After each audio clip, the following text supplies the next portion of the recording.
Pa to verjetno zato, ker sem jaz iz Slovenije.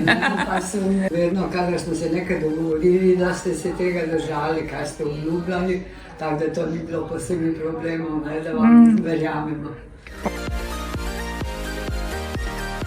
Lep, tako da nismo brez nekih problemov prišli do neke razrešitve in mislim, da se...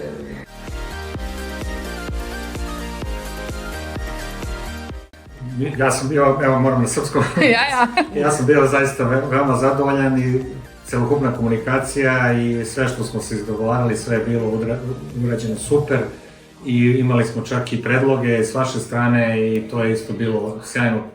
Tako da sve do kraja je vođeno odlično, stvarno smo zadovoljni i nemamo apsolutno nikakve primjedbe na ceo proces.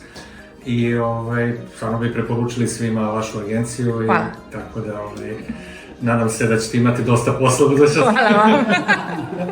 Veoma sam zadovoljan sa kako je izvedeno sve i kako je završeno i tako da sam srećan zbog toga jer majka sad pao je veliki teret sa srcem. Kako će to sve proći i tako. Sada smo opušteni. Moja napaka je edino, da nisem jih naučila slovensko, da govorim. Ampak nismo imeli čas za to, vsakega svojem zadatku.